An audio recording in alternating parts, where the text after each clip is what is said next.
내 구제함을 은밀하게 하라. 은밀한 중에 보시는 너희 아버지께서 갚으시리라. 아멘. 이 새벽에 저희들을 깨우시고 주님 전으로 부르시고 하루의 첫 시간을 우리 주님 앞에 드리게 하신 것을 감사합니다. 하나님, 매일매일 새벽을 깨울 수 있는 건강을 주시고 하나님 앞에 나갈 수 있는 믿음을 주시옵소서.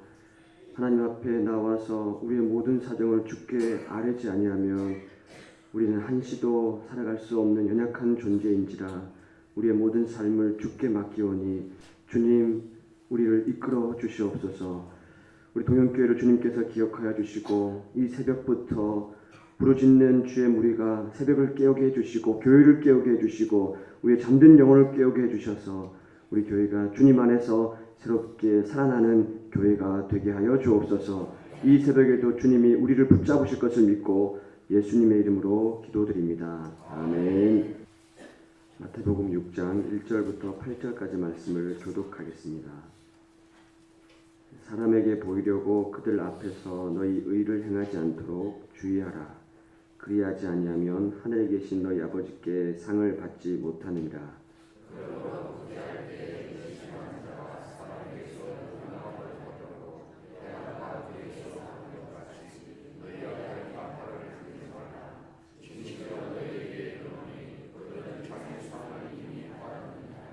너는 구제할 때 오른손이 하는 것을 왼손이 모르게 하여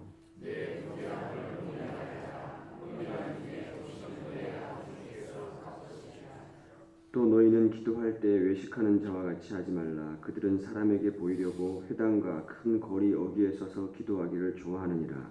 내가 진실로 너희에게 이르노니 그들은 자기 상을 이미 받았느니라.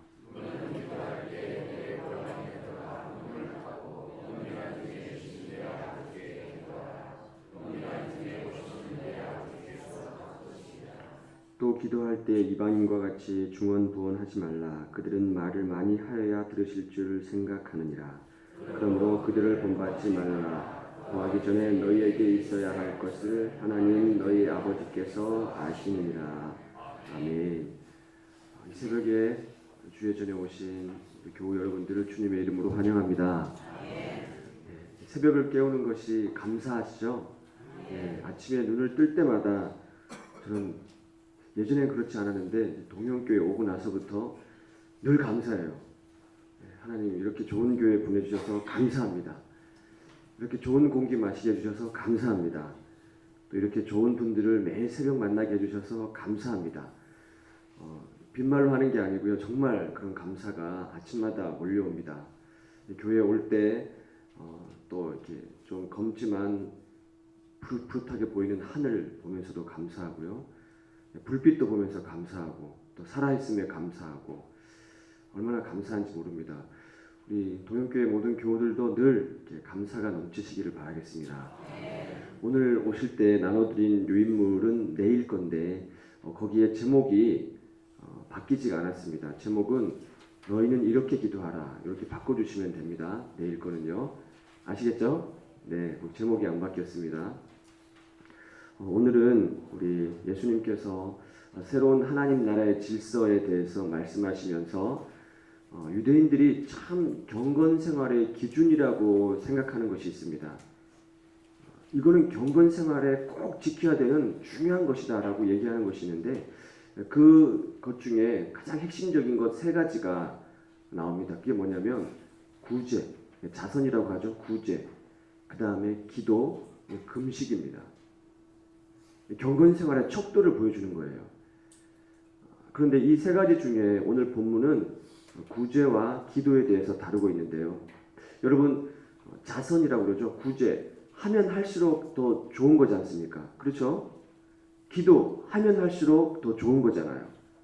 금식 못해서 그렇지 하면 할수록 좋은 거잖아요. 하면 할수록 좋은 건데 뭐가 문제냐? 1절에 봤더니 사람에게 보이려고, 이게 문제입니다. 사람에게 보이려고. 어쩌다가 하다가 누가 알게 되는 건 모르겠지만 보이려고, 처음부터 보이려고 한다는데 큰 문제가 있는 것이죠. 근데 이 보이려고 하는 이 구절은 2절에 뭐하고 연결되냐면 외식하는 자와 연결이 됩니다. 이 외식하는 자라는 말의 뜻은 원래 연극인이라는 뜻을 가지고 있어요. 그러니까 이 말은 무슨 말이냐면 연극을 하는 사람들은 짜여진 각본과 대사로 대화를 하지 않습니까? 그러니까 자기의 진실함과 솔직함으로 하는 것이 아니라 마치 가면을 쓰고 자기의 모습을 감추고 그러니까 남에게 내가 보여주고 싶은 모습만 보이려고 한다는 것이죠. 이것이 외식하는 자의 원래 뜻입니다. 근데 이 말은 또 어디와 연결되냐면 같은 구절에 사람에게 영광을 받으려고 이런 말과 연결이 됩니다. 자, 처음에는 이렇게 의도하지 않았겠죠. 자선을 베푼다, 구제를 한다, 아주 좋은 뜻으로 시작했지 않았겠습니까? 그런데 이것이 차츰 보이려고 하게 되는 것이고 점점 더 외식하는 모습으로 습관으로 굳어버리게 되는 것이고 또 나중에는 그래서는 안 되는데 영광의 자리까지 올라가려고 하는 것이 문제라는 것입니다. 근데 그때 당시 예수님 당시에는 실제로 구제를 할 때 빵이 필요한 사람들을 거리를 돌아다니면서 나팔을 불면서 모았다고 해요. 그럼 많은 사람들이 몰려오지 않겠습니까? 그럼 그 사람들에게 빵을 나눠주는데 이것이 왜 문제가 되냐면 나팔을 부는 사람들은 의식을 하게 되어 있습니다. 내가 빵을 나눠주기 때문에 사람들이 몰려오면 나는 남의 눈을 의식하지 않을 수가 없게 되는 것이죠. 칭찬을 받게 되는 것이고 사람들의 인기를 끌게 되는 것이고 그럼 이미 그 사람은 자기 중심을 잃어버리게 되는 겁니다. 이것이 위험하다고 예수님께서는 말씀하고 계시는 거죠. 자, 이와 반대로 예수님은 우리가 구제를 할 때, 기도를 할 때 어떻게 하기를 원하시느냐? 본문 3절에 봤더니 은밀하게 하랍니다. 은밀하게. 모르게. 3절에 모르게. 오른손이 하는 일을 왼손이 모르게. 그 다음에 이 말은 어디랑 연결되냐면 4절에 은밀하게. 은밀하게. 그 다음에 이 말은 또 어떻게 연결되냐면 6절에 골방에 들어가서 이런 말과 연결됩니다. 그러니까 보이려고 외식하는 자, 사람에게 영광을 받으려고 이 말은 예수님께서 가르쳐 주신 것과 상반되는데 예수님 우리에게 뭐라고 말씀하시냐면 모르게, 은밀하게, 골방에 들어가서.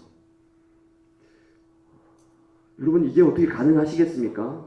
내가 누구를 도와주는데 오른손이 하는 일을 왼손이 모르게 한다. 이게 가능하십니까? 가능하지 않은 것 같아요. 그러니까 저도 안 되는 것 같아요. 이게 쉬운 게 아닙니다. 정말 어려운 게 이거 같아요. 근데 우리가 이걸 실천할 수 있는 방법이 딱 한 가지가 있습니다. 그것은 뭐냐면 오늘 본문에도 나오는데 은밀한 중에 보시는 내 아버지께서 갚으시리라. 이 말씀을 기억을 하시면 되는 거예요. 내가 이런 구제를 누구에게 베푸는데 누가 좀 알아줬으면 좋겠는데 저 사람이 날 몰라주면 내가 서운할 것 같은데 이런 마음이 왜 안 들겠습니까? 내가 이런 좋은 일을 하는데 누가 좀 알아줬으면 좋겠는데 이런 마음이 당연히 우리한테 드는데 그럴 때 우리가 반드시 기억해야 될 것이 뭐냐? 하나님께서 보고 계신다. 이런 생각을 꼭 해야 되는 거예요. 성도 여러분, 하나님이 알아주시는 것이 낫습니까? 사람이 알아주시는 것이 낫습니까? 예, 이걸 기억하라는 거예요. 우리 기독교인들은, 그리스도인들은 하나님이 살아계심을 믿으며 살아가는 사람들 아닙니까? 그런데 세상 사람들이 우리를 보기에 마치 하나님 없이 살아가는 것처럼 보인다는 거예요. 하나님 있는 걸 보여달라는 겁니다, 우리한테. 이것이 너무 중요한 거예요. 우리가 어떤 구제를 할 때 그러니까 드러내고 싶어하는 마음이 생길 때마다 남이 날 좀 알아주고 싶어하는 그런 마음이 있을 때마다 뭘 기억해야 되느냐? 하나님께서 알고 계신다. 사람은 몰라줘도 하나님께서는 알아주신다. 이거를 기억하면 된다는 거예요. 그러면 서운한 마음이 들지 않는다는 겁니다. 제가 어떤 서울의 작은 아담한 교회에서 교육 전도사를 할 때였는데 교육전도사들은 주일 일부 예배를 드려야 합니다. 주일 일부 예배가 우리도 7시고 그때도 한 7시인가 그렇게 됐었는데요. 또 저는 찬양대를 섰어요. 그러니까 교회가 좀 아담하다 보니까 노래를 잘해서 절대 찬양대를 쓴 게 아니라 빠지지 않으니까 교육자는 또 결석을 안 하지 않습니까? 그래서 확실한 머릿수 채우라고 찬양대를 섰어요. 그러니까 또 연습을 하기 위해서는 또 더 일찍 가야 되지 않습니까? 아침에 1시간 정도 거리를 밥도 먹지 못하고 불이 나게 교회를 가가지고 찬양 연습을 하는데, 제가 찬양 연습을 하고 나갈 때 뒤에 제 자리 뒤에 항상 우유 200ml짜리 우유 있지 않습니까? 우유가 항상 이렇게 놓여 있었어요. 처음에 저는 이게 별 대수롭지 않게 생각을 했습니다. 그래서 누가 아침을 못 먹고 오는 이 전도사가 불쌍해서 이렇게 우유를 사다 놓고 이렇게 가나보다 하고 생각을 했습니다. 그래서 마셨죠. 그런데 바쁠 때 못 마실 때가 많이 있어요. 막 끝나고 또 허겁지겁 내려가고 예배 올라가고 그러다 보면 한여름에 우유가 뒤에 있는 거를 잊어버리고 그냥 지나칠 때가 있습니다. 그리고 오후쯤 되면 그게 생각이 나는 거예요. 거기 우유가 있었지? 하고 가보면 이 우유곽이 빵빵하게 부풀어 있어서 따보면 이 냄새가 상한 냄새가 코를 찌르는 거예요. 그러면 그냥 그걸 우유를 버리죠. 근데 제가 이게 제 그 교회에 4년 동안 있었는데 나올 때까지 그게 우유가 있었어요. 근데 나중에 궁금했죠. 이 우유를 갖다 놓으신 분이 누굴까 궁금했습니다. 근데 나중에 제가 우연히 이 우유를 갖다 놓는 분을 제가 알게 됐어요. 나이 좀 연세 지긋하신 집사님인데 제가 늘 뵈던 분이었습니다. 이분은 무릎이 불편하셔서 항상 이 계단 난간을 이렇게 붙잡고 계단을 오르락 내리면서 예배를 드리시는 분이고 청소 일을 하시는 분이었어요. 건물 청소를 하시는 얘기였고요. 딸이 있는데 딸이 힘겹게 살면서 그때 공인중개사 시험을 준비하는 있었어요. 딸이. 근데 그걸 알게 되니까 제가 너무 회개가 되더라고요. 저분한테 저 우유 한 깍은 정말 피눈물 나는 것인데 하루에 몇 푼 벌지도 못하는데 거기에서 떼어가지고 우유를 사주는 거 나는 아무렇지도 않지만 저분은 정말 기도하는 마음으로 사주는 것일 텐데 저는 대수롭지 않게 생각을 했고 어떨 때는 그냥 버리기도 했고 이런 게 너무 회개가 되더라고요. 제가 많이 반성을 했습니다. 그런데 제가 그 일을 겪으면서 뭘 하나 깨달은 거 있냐면 여러분 이 말씀은요 받는 사람을 위해서 한 말씀이 아니에요. 물론 우리가 구제를 할 때 받는 사람이 좀 그렇지 않습니까?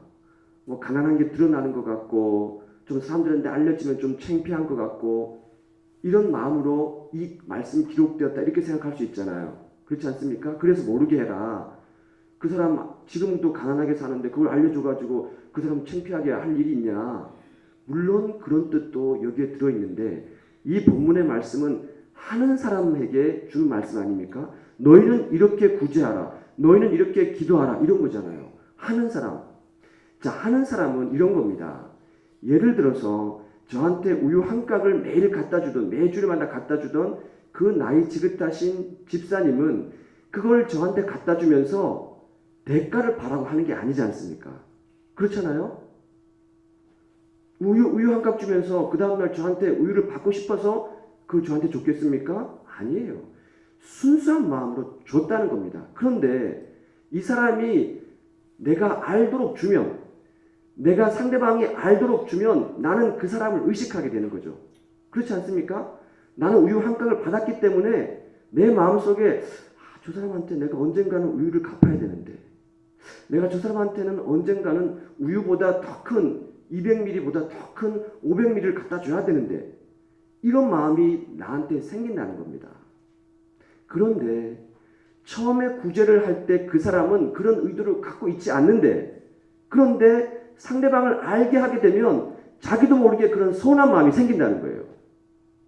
하나님은 그런 마음을 갖는 걸 원치 않는다는 겁니다. 이게 중요한 메시지예요.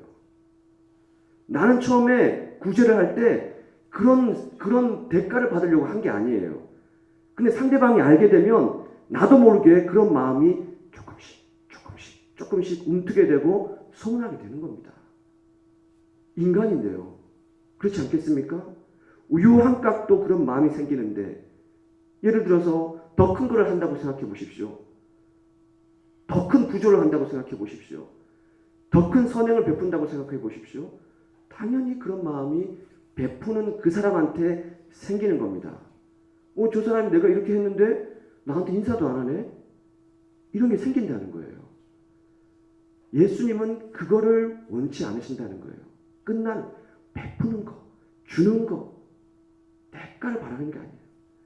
주고 끝나는 거지 않습니까? 헌금이 어떤 겁니까? 하나님께 드리고 끝나는 거지 않습니까?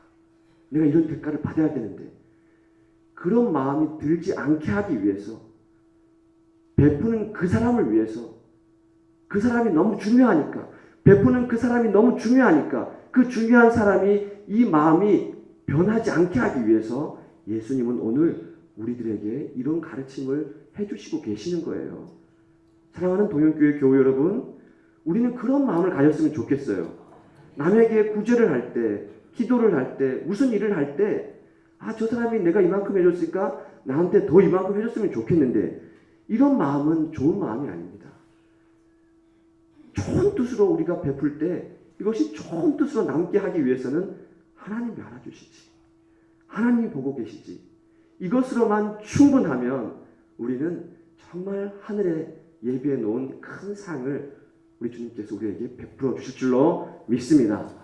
거기서부터 우리가 시작했으면 좋겠습니다. 하나님 아버지, 이 새벽을 깨워서 또 주 앞에 나와 예배드리며 오늘 주님께서 우리에게 허락하여 주신 귀한 말씀에 대해서 묵상을 합니다. 저는 지금까지 이렇게 살지 못했습니다. 내 조그만한 선행과 베품이 상대방이 알아주기를 원했습니다. 그래서 그 사람이 내가 지나가면 나를 알아봐주고 또 인사해주고 나에게 찾아와서 또 뭐라도 하나 더 갚아주는 것이 그것이 당연한 거라고 그렇게 생각하며 작은 어줍지 않은 선행을 베풀었습니다. 주님, 용서해 주시옵소서. 용서해 주시옵소서. 지금 우리가 사는 세상은 이것이 당연한 것이고 이렇게 하는 사람이 더 커 보이는 것이고, 회당에 나가서 거리에 나가서 나팔을 불면서 사람을 모으는 것이 더 존경받는 것처럼 보이는 세상에 우리는 살고 있습니다. 주님 가르쳐 주신 대로 산다면 우리는 정말 궁색하게 살 수밖에 없고 정말 비참하게 살 수밖에 없는 존재에 우리가 처해서 살고 있습니다.